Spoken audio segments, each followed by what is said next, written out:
नीचे चला गया। बिस्मिल्लाहिर्रहमानिर्रहीम। अस्सलाम वालेकुम dear students. This is our 12th lecture of our course Linear Algebra. Today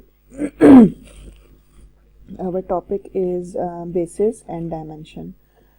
As you know, in previous lecture we were talking about linear independence, and in another lecture 10 we have discussed about spanning set. So today's topic is basis and dimension. So here I should say that this topic basis is with both concepts which I have given to you in lecture 11 and lecture 10. Or in other words, we can say that basis is some kind of set which is in which the vectors are linearly independent as well as they are spanning set. So let's start. It is seen that the basis is some set जिसको कि हम यहाँ पे definition 4.10 में define करेंगे. The vectors v1, v2 up to vk in a vector space V are said to form a basis for V if v1, v2 up to vk span V and v1, v2 up to vk are linearly independent.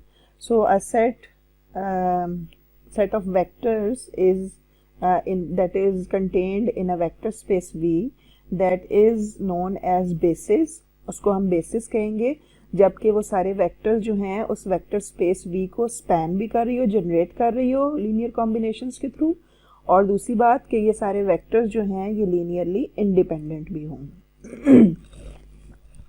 तो let's come on this example 1. अच्छा, यहाँ पे ये remark दिए हुए हैं दो, इनको भी देख लेते हैं. If v1, v2 up to vk form a basis for a vector space v then they must be distinct and non zero. ठीक है, ज़ीरो वेक्टर जो है उसको हम नहीं कह सकते कि वो बेसिस के अंदर मौजूद हो सकता है. जितने भी वेक्टर्स हैं वो सारे डिस्टिंक्ट हैं और नॉन ज़ीरो हैं. अच्छा, यहाँ से हम आते हैं एग्जाम्पल 1 पे. Now this example in this example we have a vector space that is R cube. So V is taken as R cube. The vectors 1 0 0 0 1 0 and 0 0 1 form a basis for R cube called the natural basis or standard basis for R cube. We can readily see how to generalize this to obtain the natural basis for Rn. Similarly 1 0 0 0 1 0 and 0 0 1 is the natural basis for R3. ठीक है, ये जो तीन vectors हैं इस set में, ये तीनों वेक्टर्स जो हैं ये पूरी स्पेस जनरेट कर रहे हैं, मींस ये स्पैनिंग सेट में को बिलोंग करते हैं, और साथ में ये तीनों वेक्टर्स जो हैं ये लीनियरली इंडिपेंडेंट भी हैं. इसीलिए इसको हम कहते हैं कि ये R क्यूब के लिए बेसिस का सेट बना रहे हैं, यानी ये ऐसे वेक्टर्स हैं जो दोनों कंडीशन सेटिस्फाई करते हैं. ठीक है, और इसको हम चेक भी कर सकते हैं. मसलन हमें पता है कि स्पैनिंग सेट के लिए ज़रूरी है कि हम इस R क्यूब में से कोई भी एक वेक्टर ले लें जिसके तीन कंपोनेंट A B C, और उसको ये जो वेक्टर्स गिवन हैं अगर तो ये स्पैन कर रहे हैं पूरी की पूरी R क्यूब को जनरेट कर रहे हैं, तो फिर हम इनको इनका लीनियर कॉम्बिनेशन बनाकर तो हम लिख सकते हैं, यानी इनका लीनियर कॉम्बिनेशन से पूरा R क्यूब जनरेट हो रहा है. और R क्यूब में हम कोई भी आर्बिट्ररी वेक्टर ले लें A B C, तो हम लिखेंगे A B C is equal to A times 1 0 0. A ना लें क्योंकि A B C में हम A ऑलरेडी ले चुके हैं. ले लें C1 1 0 0 plus C2 0 1 0 plus C3 0 0 1 that is equal to ABC. और फिर उसके बाद कंपैरिजन करें तो यहाँ से हम देख सकते हैं कि जो A, B और C की वैल्यूज़ जो हैं in terms of some constant आ जाएगी, यानी ए की वैल्यू आ जाएगी C1, बी की वैल्यू आ जाएगी C2 और सी की वैल्यू C1 सॉरी C3, ठीक है ना। तो इस तरह से हमने इसमें जो ए बी और सी हैं वो एवेल्यूएट कर लिए हैं। हाँ, therefore we can say that these any vector in R³ can be written as a linear combination of these three vectors। इसी तरह से हम इन तीनों वेक्टर्स को ये भी शो कर सकते हैं कि लीनियरली इंडिपेंडेंट है। राइट साइड पर बजाय ए बी और सी रखने के 0 0 0 रखते हैं, तो हमारे पास C1 भी 0 हो जाएगा, C2 भी 0 हो जाएगा और C3 भी 0 हो जाएगा। तो हम यहाँ पे कह सकते हैं कि क्योंकि ये तीनों कांस्टेंट की वैल्यू 0 है, इसलिए ये तीनों वेक्टर्स जो हैं ये भी लीनियरली इंडिपेंडेंट है। तो ये यहाँ पर जो एक सेट है जिसमें ये 1 0 0 0 1 0 और 0 0 1 बिलोंग करते हैं, ये सेट जो है ये लीनियरली इंडिपेंडेंट भी है और ये स्पैन भी कर रहा है R³ को, इसलिए हम कह सकते हैं कि ये सेट जो है ये बेसिस है R³ का, ठीक है।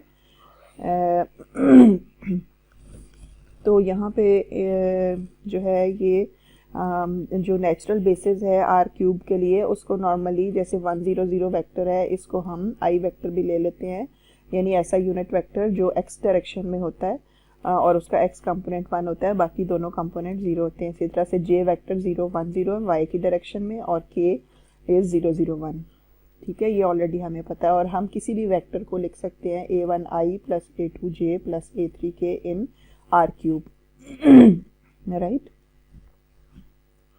Here we have some set S t square plus 1 t minus 1 and 2t plus 2, and we have to show that this is a basis for the vector space P2, ठीक है।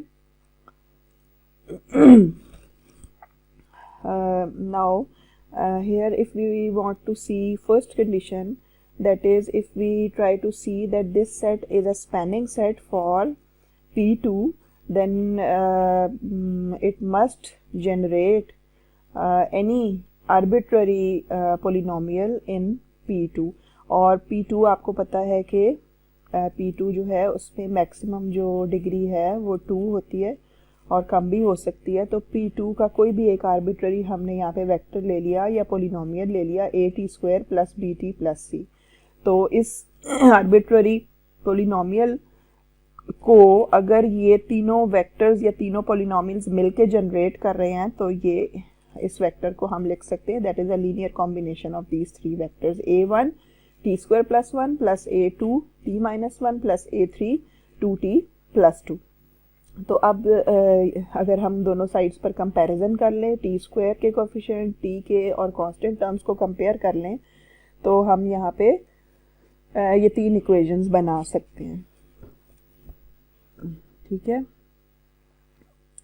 अब इन तीन equations में जब t² के coefficient को compare करेंगे तो लेफ्ट साइड पर a आएगा, राइट साइड पर a1 के अलावा कोई टर्म नहीं है, तो a1 will be equal to a। इसी तरह से जब t के कोएफिशिएंट कंपेयर किया तो हमारी ये दूसरी इक्वेशन बन गई a2 plus 2a3 plus b sorry is equal to b, और a1 minus a2 plus 2a3 is equal to c, ठीक है। Solving we have a1 is equal to a, और इसी तरह से हमने जब सॉल्व किया तो हमारे पास a1 a2 और a3 तीनों की वैल्यूज सेपरेटली फाइंड हो गई हैं। तो हम इसलिए कह सकते हैं कि ये जो सेट S गिवन है ये स्पैन करता है V को, ठीक है।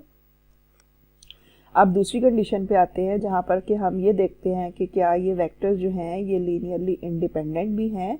तो लीनियरली इंडिपेंडेंट देखने के लिए हम क्या करते हैं कि इसी लीनियर कॉम्बिनेशन को बजाय इक्वल टू किसी पोलिनोमियल के रखने के 0 के इक्वल कर देते हैं, और यहाँ से जब हम कंपेयर करेंगे coefficients of t², coefficient of t and constant terms, तो हमारे पास ये तीन इक्वेशंस आ गई हैं a1 इज इक्वल टू 0, और इस तरह से ये दूसरी और तीसरी इक्वेशन।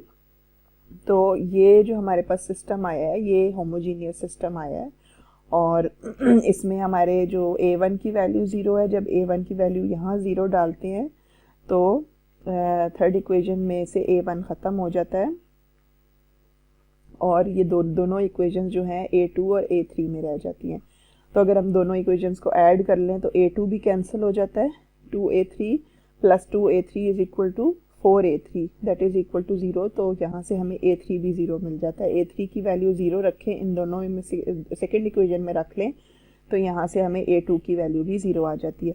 तो हम यहाँ से ये कह सकते हैं कि सारे कॉन्स्टेंट्स a1, a2 और a3 सब 0 हैं, जिसका मतलब ये है कि ये सेट S जो है ये लीनियरली इंडिपेंडेंट भी है, और ऑलरेडी हम प्रूव कर चुके हैं कि ये स्पैनिंग सेट भी है। Therefore we can say the set S is a basis for P2, right? और इस तरह से आगे ये थोड़ा सा इसी हमने जो कॉन्सेप्ट मैंने अभी दिया है आपको पोलिनोमियल ऑफ डिग्री 2 का, यही उसने कॉन्सेप्ट यूज़ किया है। The set of vectors Tn up to 1 forms a basis for the vector space Pn called the natural और स्टैंडर्ड बेसिस। ठीक है, जैसे कि हमने P2 के लिए यहाँ पे देखा है, तो अगर n की वैल्यू 2 रख लेंगे तो ये t² t1 और 1 ये तीन इसके अंदर वेक्टर्स हो जाएंगे जो कि बेसिस बनाएंगे। अगर P3 होगा तो P3 के लिए t³ t² t और 1 चार वेक्टर्स हो जाएंगे जो कि बेसिस बनाएंगे। तो इस तरह से हम यहाँ पे ये नोट कर सकते हैं कि n जो भी पोलिनोमियल की डिग्री होगी उससे एक वेक्टर ज़्यादा होगा उसके नेचुरल या स्टैंडर्ड बेसिस में। तो नंबर ऑफ वेक्टर्स जो हैं वो यहाँ पर एक वेक्टर जो है वो नंबर्स में ज़्यादा है, यानी अगर n डिग्री का पोलिनोमियल है तो उसके जो वेक्टर्स हैं वो n+1 हैं। ठीक है, Tn अप टू t और लास्ट एक और यहाँ पर वेक्टर है 1। ठीक है, तो इस तरह से हम ये एक रिजल्ट जनरलाइज कर सकते हैं। यहाँ पे एग्जांपल 3 देखते हैं। एग्जांपल 3 में हमारे पास सेट है v1 v2 v3 v4 चार वेक्टर्स है इसमें, और ये चारों वेक्टर्स गिवन हैं जो आप देख सकते हैं कि ये R4 के कोई वेक्टर्स हैं। R4 मीन्स 4 डायमेंशनल स्पेस जिसमें x y z और एक और कोऑर्डिनेट है, लास्ट वन फोर्थ कोऑर्डिनेट, चार कोऑर्डिनेट सिस्टम है। तो हम ये चेक करते हैं यहाँ पर कि ये जो सेट है v1 v2 v3 और v4 जिसको बिलोंग कर रहे हैं S सेट जो है, क्या ये बेसिस है R4 के लिए। तो again we are trying to see both conditions. तो अगर हम लीनियरली इंडिपेंडेंस पहले देख लें तो हम क्या कहेंगे कि लीनियर कॉम्बिनेशन इन चारों वेक्टर्स का दैट इज इक्वल टू 0। और इसको जब हम यहाँ पे वैल्यूज़ देते हैं a1 और v1 की वैल्यू इसी तरह से a2 v2, तो ये हमारे पास जब हम x कोऑर्डिनेट को कंपेयर करते हैं तो x कोऑर्डिनेट के लिए a1 plus a4 is equal to 0 आ जाता है। जब यहाँ y कोऑर्डिनेट को कंपेयर करेंगे दोनों साइड्स पर तो ये दूसरी इक्वेशन आएगी इसी तरह से z, और फिर लास्ट जो फोर्थ कोऑर्डिनेट है यहाँ पे उससे ये फोर्थ इक्वेशन। तो हमारे पास यहाँ चार इक्वेशंस हैं और चार ही अननोन्स हैं। तो अगर इनको हम 1 बाय 1 सॉल्व कर लें या इसका ऑगमेंटेड मैट्रिक्स बना लें होमोजीनियस सिस्टम का, तो वहाँ से हम ये वेरीफाई कर सकते हैं कि a1 a2 a3 और a4 सबकी वैल्यू 0 आ जाती है, which shows that the given vectors v1 v2 v3 and v4 are linearly independent.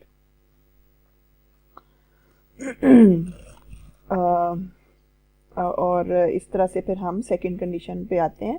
Second condition ये है कि हम क्या करते हैं, इसको देखते हैं कि ये चारों वेक्टर्स मिलके स्पैन कर रहे हैं, तो हम कोई भी एक आर्बिट्ररी वेक्टर ले लेते हैं जो कि रो वेक्टर की फॉर्म में है a b c d, क्योंकि हमने देखा है कि जितने भी वेक्टर्स यहाँ पर सेट S में लिए हैं v1 v2 v3 v4 वो सब रो वेक्टर्स हैं और उनके 4 कॉलम्स हैं। तो हम एक 4 कॉलम वाला एक आर्बिट्ररी वेक्टर v ले लेते हैं जो कि R4 में से है। तो अगर तो ये चारों वेक्टर्स पूरी स्पेस R4 को जनरेट कर रहे होंगे तो ये चारों वेक्टर्स का लीनियर कॉम्बिनेशन जो है वो अगर हम बना लें तो हम कह सकते हैं कि R4 का कोई भी vector a b c d जो है ये इस लीनियर कॉम्बिनेशन में एक्सप्रेस हो सकता है।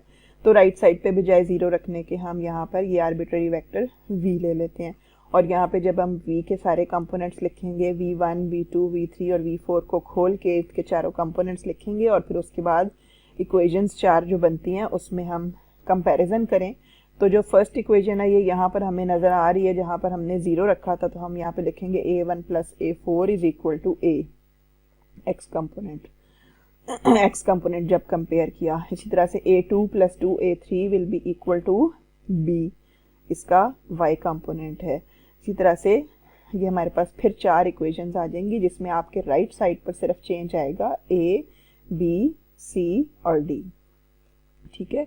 और फिर इसको हम फर्दर सॉल्व करने के लिए जब लीनियर सिस्टम को सोल्यूशन के लिए रिड्यूस्ड रो एचएन फॉर्म बनाते हैं, तो फिर हम यहाँ पे देखेंगे कि हमारे पास चारों कांस्टेंट्स a1, a2, a3 और a4 की वैल्यूज़ आ जाती हैं।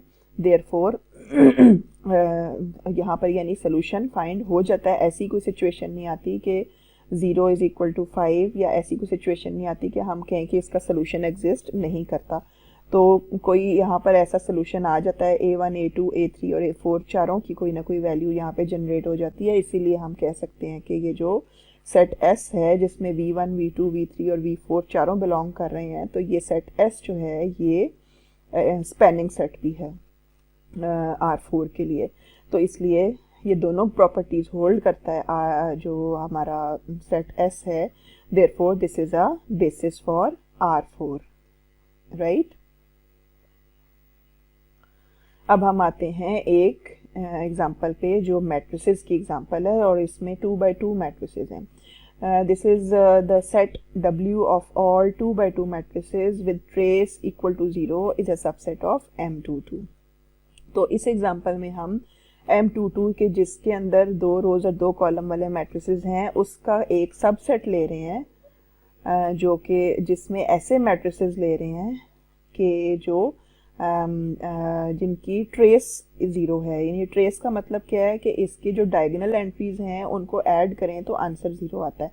तो हम सेट W ऐसा सेट ले रहे हैं जो M22 का सबसेट है, बल्कि सबस्पेस भी है, और यहाँ पर 3 वेक्टर्स v1, v2 और v3 गिवन है। अब ये तीनों वेक्टर्स जो हैं ये हमने बताना है कि ये सेट S में अगर रखते हैं तो S जो है क्या ये बेसिस है W के लिए, यानी इससे सारे ऐसे मैट्रिसेस जनरेट हो जाते हैं जो W के अंदर आएंगे, यानी ऐसे मैट्रिसेस जिनकी ट्रेस जो है वो 0 के बराबर है, ठीक है।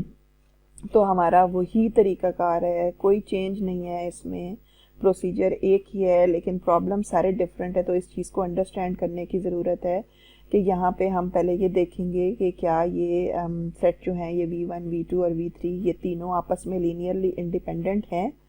तो और एक ये चीज़, और दूसरी चीज़ क्या देखेंगे कि कोई आर्बिट्ररी वेक्टर अगर हम ले लें, ऐसा M22 की जो सब स्पेस है W, उसमें से कोई ऐसा मैट्रिक्स लें कि जिसकी ट्रेस 0 के बराबर हो, ठीक है। वो W का कोई आर्बिट्ररी एक मैट्रिक्स होगा कि जो उस पूरे सब स्पेस को रिप्रेजेंट करेगा, ठीक है। वो हमने एक आर्बिट्ररी वेक्टर यहाँ पे ले लिया A, B, C और -A, और इसका आप देख सकते हैं कि जब हम इसके डायगोनल एंट्रीज को ऐड करते हैं तो रिजल्ट 0 आता है। अब ये जो वेक्टर V है ये अपनी सब स्पेस को रिप्रेजेंट कर रहा है, और ये रिप्रेजेंट कर रहा है कि इसमें जितने भी मैट्रिसेस हैं वो सब इसी टाइप के हैं, ठीक है। इसका मतलब ये है कि हम ये यहाँ पर ये बताना चाह रहे हैं कि इस तरह का जो भी मैट्रिक्स है W में हमेशा वो जनरेट हो सकता है किससे, इन तीनों वेक्टर्स के लीनियर कॉम्बिनेशन से, या इन तीनों मैट्रिसेस के लीनियर कॉम्बिनेशन से। So we are writing a1 v1 plus a2 v2 plus a3 v3 and that is equal to v। तो अब हम यहाँ पर वैल्यूज़ देंगे v1, v2 और v3 की, और फिर उसके बाद हमारे पास ये रिजल्ट आ जाता है।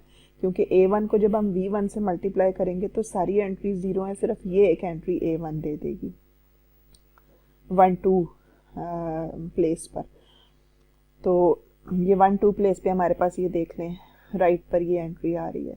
फिर हम a2 को जब v2 से मल्टीप्लाई करेंगे तो ये जो 2, 1 एंट्री है इसकी जगह पर a2 आ जाएगा। तो हम यहाँ पर देख सकते हैं कि ऐड करने के बाद ये a2 एंट्री बन जाती है। राइट पर देखें, अब जब हम a3 को v3 से मल्टीप्लाई करेंगे तो v3 के साथ जब a3 मल्टीप्लाई हुआ तो इस एंट्री 1 1 की जगह पर A3 आ जाएगा, इसी तरह से 2 2 जो एंट्री है उसकी जगह पर भी -A3 आ जाएगा। तो हमारा ये A3 और ये -A3, क्योंकि जब हम सारों को ऐड करेंगे तो ये एंट्रीज जो हैं ओवरऑल उसमें ये चेंज आएगा। और राइट साइड पर हमने एक आर्बिट्ररी वेक्टर रख लिया है ABC -A, ठीक है। जब हम इन दोनों को कंपेयर करेंगे so we can find out all the values of A1 A2 and A3, ठीक है। यहाँ पर हमें नज़र आ रहा है कि A3 की वैल्यू A है, A1 की वैल्यू B है और A2 की वैल्यू C है। तो हमारा यहाँ पे सोल्यूशन क्योंकि निकल आया है और ऐसी कोई सिचुएशन नहीं है कि कोई कंट्राडिक्शन नहीं है और हमारे पास कोई अच्छा ऐसा रिज़ल्ट नहीं है जो कि हम कहें कि 0 = 5 और 5 = 7 और समथिंग लाइक दैट, कि जिससे हम ये कह सकें कि सोल्यूशन एग्जिस्ट नहीं करता। तो यहाँ पर हम ऐसा कोई सिचुएशन नहीं है ऐसी, और हम कहेंगे कि यहाँ पे सोल्यूशन मौजूद है। इसीलिए हम कहेंगे कि S जो है वो W स्पेस को सब स्पेस को स्पैन कर रहा है, that is a spanning set for W. Now if we replace the vector V by the zero matrix, it follows in a similar fashion that A1 = A2 = A3 = 0. यानी हमने linearly independent show करने के लिए क्या करना है, right side पर इस वेक्टर की जगह ज़ीरो वेक्टर लिख देना है, यानी जिसकी सारी एंट्रीज 0 होंगी, 0 0 0 0। तो उसके बाद हम जब कंपेयर करेंगे तो दोनों साइड्स में करस्पॉन्डिंग एंट्रीज को कंपैरिजन करेंगे तो हम यहाँ पे A3 की वैल्यू भी 0 देख सकते हैं, A1 की भी 0, A2 की भी 0। तो इस तरह से ये जो सेट है ये लीनियरली इंडिपेंडेंट सेट बन जाता है। तो S जो है वो दोनों प्रॉपर्टीज़ यहाँ पर भी होल्ड कर रहा है, इसलिए S जो है वो W के लिए बेसिस है, राइट। एग्जाम्पल 5 पे आते हैं। Find the basis for the sub space of V of P2 consisting of all vectors of the form AT² plus PT plus C where C is equal to A minus B, ठीक है। ये एक ऐसा problem है कि जिसमें हमें basis find करनी है, ठीक है। आप नोट करें कि यहाँ तक जितने हमने प्रॉब्लम किए हैं एग्जाम्पल 4 तक, वहाँ तक हमारे पास सेट्स गिवन हैं और हम सिर्फ उन पे दोनों प्रॉपर्टीज़ चेक कर रहे हैं कि वो जो सेट्स हैं क्या वो स्पैनिंग सेट भी हैं और वो दूसरी प्रॉपर्टी लीनियर इंडिपेंडेंस की भी क्या उन पे होल्ड करती है या नहीं।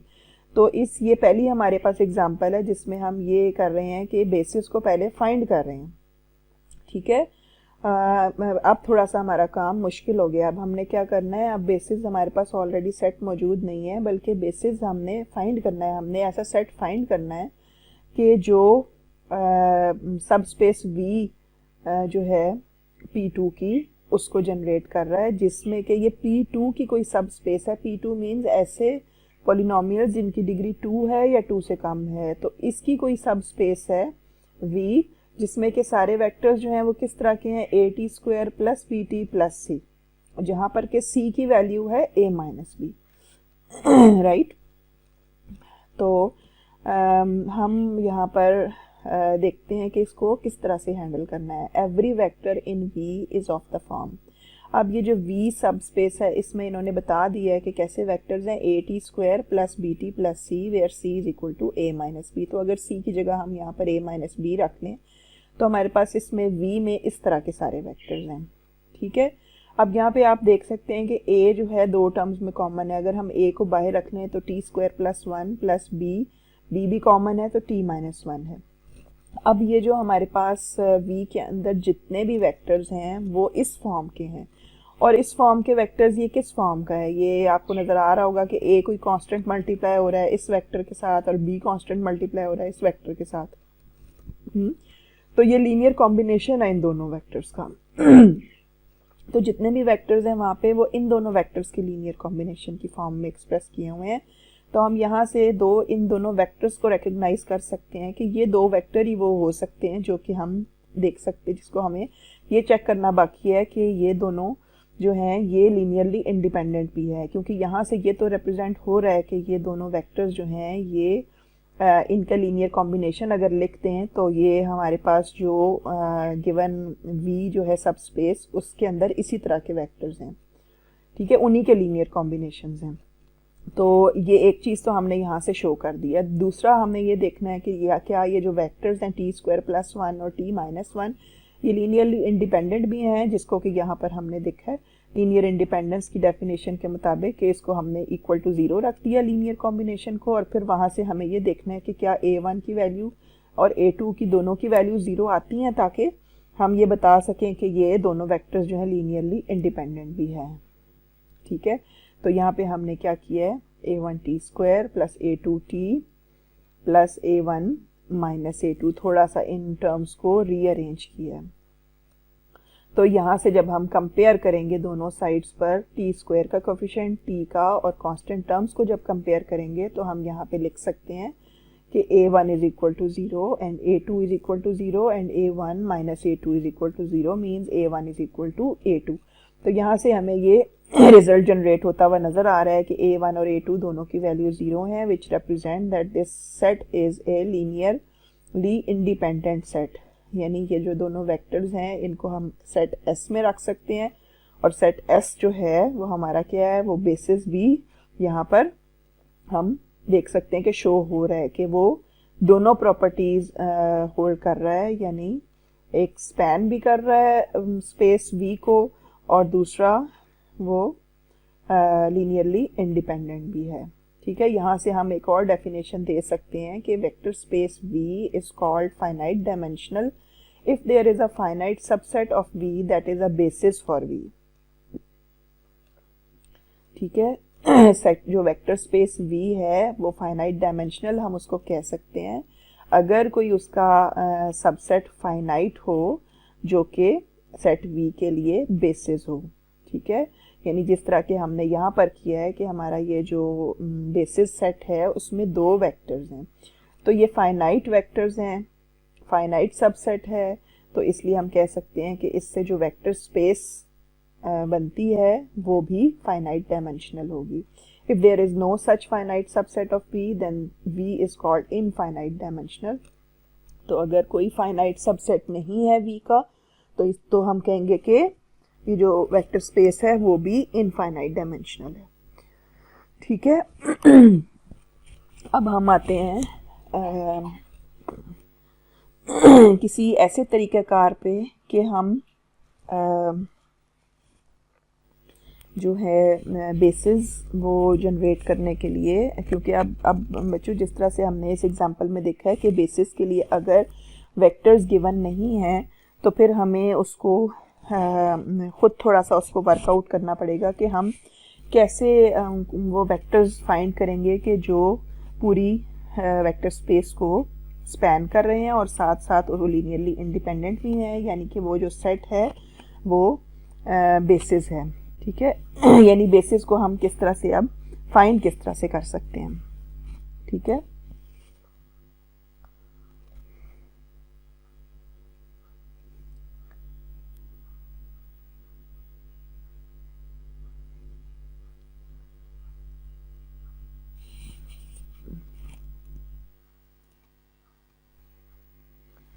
अब हम ये थ्योरम देखते हैं, theorem 4.9। Let S be the set V1, V2 up to Vn be a set of non-zero vectors in a vector space V, and let W is equal to span S. Then some subset of S is a basis for W. ठीक है, इसमें ये क्या कह रहा है कि जो सेट हमारे पास S है उसमें कुछ वेक्टर्स हैं और ये कहाँ से आए हैं, ये वेक्टर स्पेस V से आए हैं। अब हमारे पास अगर कोई W सेट है जो कि इन वेक्टर्स के लीनियर कॉम्बिनेशन से बन रहा है, स्पैनिंग सेट है, S से जो जनरेट हो रहा है उसको हमने W कह दिया।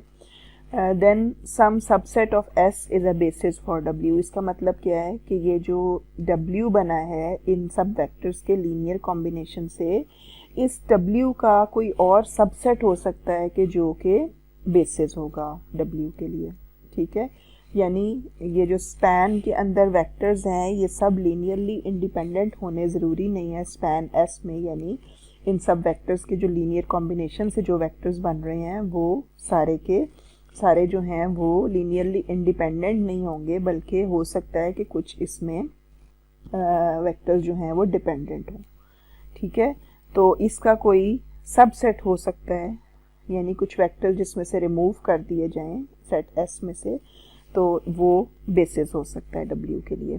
ठीक है, तो अब क्वेश्चन ये है कि अब हम कैसे बेसिस कैसे फाइंड करेंगे। अगर हमारे पास स्पैनिंग सेट है और हम स्पैनिंग सेट से अगर किसी तरह से हमारे पास स्पैनिंग सेट आ जाता है, तो फिर हम उसको बेसिस कैसे चेक करेंगे कि वो बेसिस है, या उसमें से कैसे उसका कोई सबसेट फाइंड करेंगे जो कि लीनियरली इंडिपेंडेंट वेक्टर्स हों जिसमें और हम कह सकें कि ये स्पैनिंग सेट भी है और साथ में ये लीनियरली इंडिपेंडेंट भी है कि और ये बेसिस बना रहा है। तो ये एक इसका टेक्निक लिखी हुई है, एक सिंपल प्रोसीजर है कि जो सेट एस का सबसेट हमें फाइंड करके दे देता है, so that T is a basis for span S, यानी टी हम कोई ऐसा सबसेट एस का ढूंढेंगे जो कि लीनियरली इंडिपेंडेंट वेक्टर्स हों जिसमें। तो हम स्टार्ट करते हैं, let S is equal to v1 v2 up to vn be a set of non zero vectors in a vector space v. The procedure for finding a subset T of S that is a basis for W that is equal to spanning set of S is as follows. तो पहले सबसे हमने क्या करना है, हमने उसी तरह से लीनियर कॉम्बिनेशन बनाना है इन सारे वेक्टर्स का जो S को बिलोंग कर रहे हैं। ठीक है, इन सब का लीनियर कॉम्बिनेशन बना के और हम उसको बल्कि देखेंगे कि ये स्पैनिंग सेट तो है लेकिन क्या ये लीनियरली इंडिपेंडेंट है। तो हमारे पास जो प्रोसीजर है that is this linear combination is equal to 0 और यहाँ से हम a1 a2 a3 इन सब की वैल्यूज़ फाइंड करेंगे। ठीक है, अगर तो ये सारी वैल्यूज़ 0 आ जाती हैं तो फिर तो हमें कंफर्म है कि ये सारे वेक्टर्स जो हैं ये लीनियरली इंडिपेंडेंट भी होंगे और इसीलिए ये ऑलरेडी स्पैनिंग सेट भी था और साथ में ये लीनियरली इंडिपेंडेंट भी हैं। तो हम कह सकते हैं ये जो सेट S है ये बेसिस है। ठीक है, और बेसिस किसके लिए है, वेक्टर स्पेस V के लिए। ठीक है, नहीं सॉरी, बेसिस जो है ये W के लिए। ठीक है, W जो हमारा स्पैनिंग सेट है वही सेट अगर लीनियरली इंडिपेंडेंट भी हो तो हम कहेंगे कि ये जो है ये बेसिस है W के लिए। ठीक है, अच्छा, अब दूसरा क्या केस हो सकता है हमारे पास कि ये सारे जो हैं लीनियरली इंडिपेंडेंट अगर नहीं आते, if a1 a2 up to an are not all zero then S is linearly dependent. ठीक है, कुछ इसमें से नॉन ज़ीरो भी होंगे, अगर सारे के सारे ज़ीरो नहीं हैं तो ये लीनियरली डिपेंडेंट आ जाते हैं। So one of the vectors in S से Vj is a linear combination of the preceding vectors in S. Delete Vj from S, getting the subset S1 which also spans W. ठीक है, हम जो उसमें कोई एक वेक्टर जो है उसको हम बाकियों के लीनियर कॉम्बिनेशन में लिख लेंगे और उसको फिर हम फर्दर रिमूव कर देंगे क्योंकि वो लीनियरली इंडिपेंडेंट नहीं है बल्कि बाकी वेक्टर्स पे डिपेंडेंट है। तो उसको रिमूव करने से हमारे पास जो अब सेट बनता है S1, तो ये सेट भी ऑब्वियसली स्पैन तो करेगा W को, जनरेट तो करेगा, लीनियर कॉम्बिनेशंस बना लें तो, लेकिन साथ में ये उस एक वेक्टर के रिमूव हो जाने की वजह से अब ये लीनियरली इंडिपेंडेंट सेट भी बन जाएगा। Therefore this set S1 will be a basis for W। ठीक है, और फिर इसके बाद हम क्या करेंगे, जो एक वेक्टर रिमूव कर दिया है उसके बाद फिर हम वही प्रोसीजर रिपीट करेंगे, यानी जिस तरह हम ये करते हैं लीनियर कॉम्बिनेशन और इक्वल टू 0 रखते हैं, तो जब वो एक वेक्टर रिमूव हो जाएगा, रिमूव करने के बाद फिर हम दोबारा से जो बाकी वेक्टर्स रह गए हैं उनका लीनियर कॉम्बिनेशन लिखेंगे और इक्वल टू 0 रखेंगे और फिर वहाँ से हम ये देखेंगे क्या उनमें से कोई ऐसा वेक्टर तो नहीं है जो लीनियरली डिपेंडेंट है बाकी दूसरे किसी पे, और फिर उसको रिमूव कर देंगे। इसी तरह से करते करते हम उस सेट पे पहुंच जाएंगे कि जो सेट जो है जिसमें सारे वेक्टर्स लीनियरली इंडिपेंडेंट है। ठीक है, लेकिन ये प्रोसीजर करते हुए ये काफ़ी लेंथी प्रोसेस है जिसमें मे बी कि जब हमने स्पैनिंग सेट लिखा है तो स्पैनिंग सेट में 10 वेक्टर्स हों और जो लीनियरली इंडिपेंडेंट हम उसमें से वेक्टर्स अगर फाइंड करने की कोशिश करें तो हमें मसलन 5 वेक्टर्स मिलते हैं, तो 5 दफ़ा हमें ये स्टेप फॉलो करना पड़ेगा जो लीनियर इंडिपेंडेंस शो करता है और जिसमें हम एक वेक्टर को बाकी के लीनियर कॉम्बिनेशन में लिखेंगे, फिर उसको रिमूव करेंगे नेक्स्ट टाइम, फिर हम वही दोबारा प्रोसेस करेंगे कि लीनियर कॉम्बिनेशन लिखा इक्वल टू 0 रखा, फिर एक वेक्टर मज़ीद रिमूव कर दिया। तो ये काफ़ी लेंथी प्रोसेस हो जाता है जब हम बेसिस फाइंड करने की कोशिश करते हैं। तो यहाँ पर एक और टेक्निक इसने बताई है कि ये इस तरीके से हम इजीली लीनियर इंडिपेंडेंट वेक्टर्स का सेट जनरेट कर सकते हैं स्पैनिंग सेट से। That is let v is equal to rm और rm and let s is v1 v2 up to vn be a set of non-zero vectors in V. The procedure for finding a subset T of S that is a basis for W is equal to span of S is as follows. ठीक है, जो हमारा spanning set है, यानी जो vectors generate हो रहे हैं यहाँ से S से, तो जो स्पेस W बनती है यानी S के लीनियर कॉम्बिनेशन से जितने भी वेक्टर बनते हैं वो सेट W को बिलोंग करते हैं। तो हम यहाँ पर क्या स्टेप फॉलो करेंगे, दिस इज़ फर्स्ट स्टेप क्या है कि हमने उसी तरह से लीनियर कॉम्बिनेशन लिखा इक्वल टू 0 रखा, और फिर उसके बाद स्टेप 2 में हम क्या करते हैं, ये हमारी बन जाती है ऑगमेंटेड मैट्रिक्स। अगर बना लें इस सिस्टम से तो ये क्योंकि राइट साइड पर 0 है, होमोजीनियस सिस्टम है, तो हम इसको जो है रिड्यूस्ड रो एचरन फॉर्म में कन्वर्ट कर देंगे, और उससे फिर हम A1, A2, A3 जिस तरह से हम फाइंड करने की तरफ जाते हैं, तो हम इसको जब रिड्यूस्ड रो एचरन फॉर्म में कन्वर्ट कर देंगे तो फिर हम उसके बाद सोल्यूशन नहीं लिखेंगे, बल्कि हम क्या करेंगे, the vectors corresponding to the columns containing the leading ones form a basis T for W। ठीक है, आपको पता है कि जब हम रिड्यूस्ड रो एचरन फॉर्म बनाते हैं तो हम पहली रो का लीडिंग वन बनाते हैं, फिर इस तरह से दूसरी रो का पहली रो के राइट पर बनाते हैं, फिर इसी तरह से तीसरी रो का दूसरी रो से भी राइट साइड पर होता है लीडिंग वन। तो ये जिस भी कॉलम में लीडिंग वन मौजूद होगा हम उस कॉलम को एक वेक्टर कंसिडर करेंगे, और फिर उस वेक्टर को देख लेंगे कितने वेक्टर्स हैं हमारे पास जिसमें लीडिंग वन अपीयर हो रहा है, यानी कितने कॉलम्स हैं जिसमें लीडिंग वन अपीयर हो रहा है। ठीक है, तो जो वो सारे हमारे कॉलम्स होंगे वो कॉलम वेक्टर होंगे, और उनको हम एज कहेंगे कि ये linearly independent set of vectors है, जो कि अब हमारा बेसिस भी बन जाता है W के लिए। ठीक है, W already spanning set S से जनरेट हो रहा है W, और ये W जो है इसके लिए लीनियरली इंडिपेंडेंट सेट भी हमें मिल जाता है S में से। Therefore we can say this जो गिवन जो हमारा यहाँ पे कॉलम्स हमने लिखे हैं लीडिंग वन वाली एंट्रीज वाले कॉलम्स, तो वो हमारे वेक्टर्स जो हैं वो बेसिस भी बना रहे होंगे। राइट, तो ये एक बहुत ही शॉर्ट सा प्रोसेस इसने बता दिया है। तो हम ऐसे अब नेक्स्ट एग्जांपल जो है वो इस तरीके से करते हैं ताकि हमें ये चीज़ भी क्लियर हो जाए। Let V is equal to R3 and S is some set V1, V2, V3, V4 and V5 where V1 is 1 0 1, V2 is 0 1 1, V3 and V4 and V5 all the vectors are given. So we have to find that S spans R3 and we now wish to find a subset of S that is a basis for R3. Using the procedure just developed we proceed as follows. अब यहाँ पे जो हम spanning set कहते हैं या basis set कहते हैं वो किसी V का सबसेट के ऊपर नहीं हम अप्लाई कर रहे, बल्कि V यानी हम यहाँ पे S सेट से देख रहे हैं कि ये पूरी की पूरी स्पेस R3 जनरेट हो रही है। ठीक है, ये हम यहाँ पे अब करेंगे क्या कि S जो है वो स्पैनिंग सेट तो है। ठीक है, ये उसने बता दिया है कि ये जो S के अंदर वेक्टर्स हैं V1, V2, V3, V4 और V5 ये पूरी स्पेस R3 जनरेट कर रहे हैं, स्पैन कर रहे हैं R3 को। इनके लीनियर कॉम्बिनेशन बनाएं तो पूरा R3 जनरेट हो जाता है।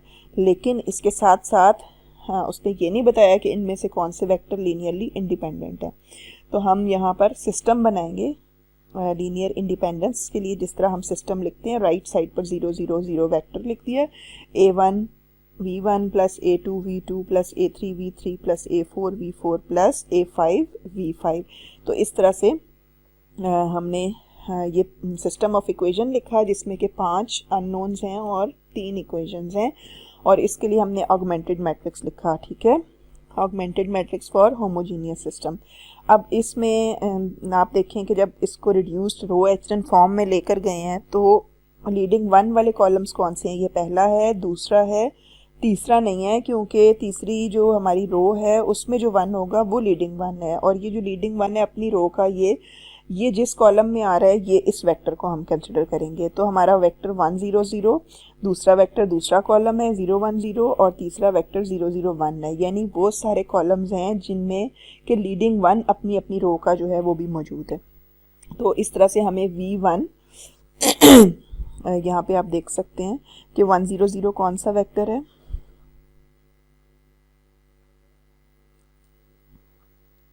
अच्छा, सो हम वी कैन से कि ये V1 है, पहला वेक्टर है, V2 दूसरा है, और चौथे कॉलम में जो है ये V4 है। ये बेसिस जनरेट कर रहे हैं, ठीक है। तो यहाँ से हम ये रिज़ल्ट दे सकते हैं कि ये जो है लीडिंग वंस अपीयर हो रहे हैं ये कॉलम 1 2 और 4 में है, इसलिए V1 V2 और V4 जो है वो बेसिस है R4 के लिए, R3 के लिए, सॉरी। तो ये V1 वेक्टर हमारा क्या है? 1 0 1, V2 है 0 1 1, और V4 है 1 2 1। तो ये जो हमारे वेक्टर्स हैं ये बेसिस जो है वो प्रोवाइड करें, राइट।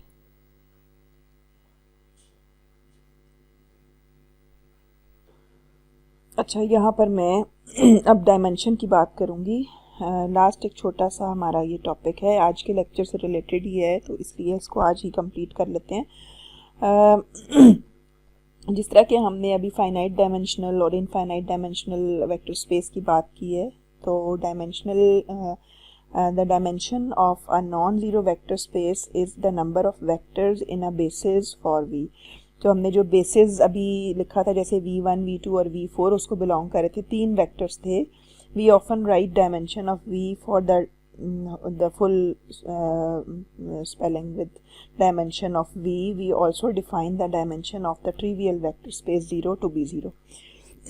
तो वेक्टर स्पेस की जो बेसिस में जितने भी नॉन ज़ीरो वेक्टर्स होंगे, यानी जितने भी वेक्टर्स उसको जनरेट भी कर रहे हैं और लीनियरली इंडिपेंडेंट भी हैं, तो वो उसको हम कहेंगे कि that is the number of vectors is the dimension of that vector space. Let this example 7 को देखते हैं। The set S is t square t and 1 is the basis for P2. So dimension of P2 is equal to 3. ये already हमने देखा भी है कि P2 जो है उसके लिए उसकी जो बेसिस में वेक्टर्स हैं वो 3 होंगे, इसीलिए इसकी डायमेंशन 3 होगी। एग्जाम्पल 8 देखते हैं। Let V be the subspace of R3 spanned by S V1, V2, V3, where V1 is 0 1 1, V2 is 1 0 1, and V3 is 1 1 2. Thus every vector in V is of the form A1 V1 plus A2 V2 plus A3 V3. Where A1, A2 and A3 are arbitrary real numbers, we find that S is linearly dependent and V3 is equal to V1 plus V2. Thus S1 is V1 V2 also spans V. Since S1 is linearly independent, we conclude that it is a basis for V. Therefore, dimension of V is 2. तो अब यहाँ पे इस example में इन्होंने क्या किया है, इन 3 वेक्टर्स यहाँ पे गिवन हैं, जो कि ये तीनों वेक्टर्स जो हैं ये R3 को स्पैन कर रहे हैं, R3 को जनरेट कर रहे हैं by taking linear combinations of these 3 vectors. तो जो इसके अंदर V के अंदर वेक्टर्स हैं वो सारे लीनियर कॉम्बिनेशन की फॉर्म में है, A1 V1 plus A2 V2 plus A3 V3। अब इन तीनों वेक्टर्स को अगर देखें इनकी लीनियर इंडिपेंडेंस, तो यहाँ पर आप ऑब्जर्व भी कर सकते हैं कि V3 जो है वो क्या है, V1 और V2 को ऐड करने से बन रहा है। तो V3 इंडिपेंडेंट तो ना हुआ, वो V1 और V2 पे डिपेंड कर रहा है, तो इसलिए V3 को हम यहाँ से रिमूव कर दें अगर, तो हमारे पास V1 और V2 2 वेक्टर्स रह जाते हैं, और ये दोनों जो हैं ये लीनियरली इंडिपेंडेंट हैं। देयरफॉर वी कैन से कि जो इसकी बेसिस बनती है उसमें 2 वेक्टर्स हैं, इसलिए हम इसकी डायमेंशन 2 लिख सकते हैं। ठीक है, ये आज के लेक्चर में यहाँ तक काफ़ी है। इंशाल्लाह नेक्स्ट टाइम हम लेक्चर नंबर 13 पे बात करेंगे। That is and for now.